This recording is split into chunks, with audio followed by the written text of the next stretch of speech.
Their two leaders often compared to one another. Hungary's nationalist Prime Minister Viktor Orban meeting Donald Trump in Washington this Friday. Orban, a longtime Trump ally, and will be meeting the U.S. president for the first time bilaterally since Trump returned to the White House in January. While the two leaders are like-minded in their anti-immigration stances, they do have their differences. Joining us on the set is our foreign affairs editor, Philip Turle. Hello to you, Philip.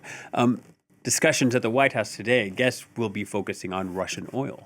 Yeah, and I think for once there's going to be a certain nervousness on the part of Viktor Orban going to see Donald Trump. Remember, they are very close. I think Viktor Orban is Donald Trump's closest ally within the European Union.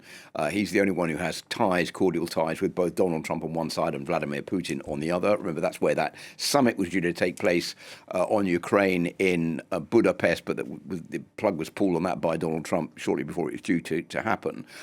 So Viktor Orban's going off to Washington to talk about oil. He's been saying, I need results. And what results are we talking about here? What he wants is Donald Trump to be a little bit more user-friendly towards Hungary because Hungary is dependent on Russian oil. If you look at the figures, in 2024, 80% or 5 million tons of Russian oil came via a pipeline which has been called the Friendship Pipeline from Russia to Hungary to keep the economy afloat.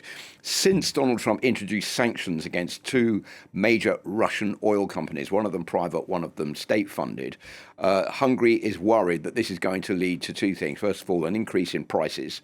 It will affect the car industry and other companies operating in Hungary. It could also lead to an increase in prices of fruit, vegetables, heating, many other factors that are useful for people every day in Hungary. And I think there is also worry that this is going to affect the second point, the opinion poll ratings for Viktor Orban ahead of elections next year. So all of these factors together mean that Viktor Orban's going to the White House this afternoon. He met 3 times with Donald Trump last year at Mar-a-Lago.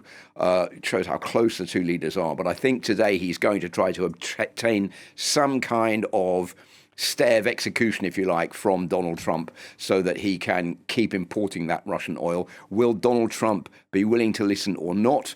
I think there is probably going to be some kind of negotiation going on behind the scenes. We're expecting some kind of breakthrough that Donald Trump will do a favor to his close European ally. But we don't know for sure what the two men are going to agree on. Yeah, and back in Hungary, what do the opinion polls say about Viktor Orban? Right, yeah, those opinion polls. So it's not particularly good news for Viktor Orban. He's been in power for 15 years. There's what has been called in many of the opposition papers in Hungary, Orban fatigue.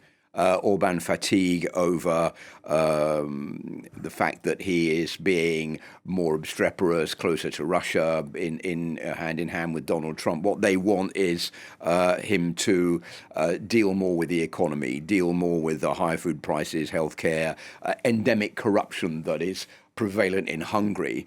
If you look at the opinion polls, well, he's got 37% for his Fidesz party, which is behind an opposition party on 48% by a former member of Fidesz called Peter Magyar. And I think that if an election were held today, Peter Magyar would win that election. That's why Viktor Orban's going to Washington. He definitely wants Trump to play in his favor to try to boost his opinion poll ratings back home in Hungary.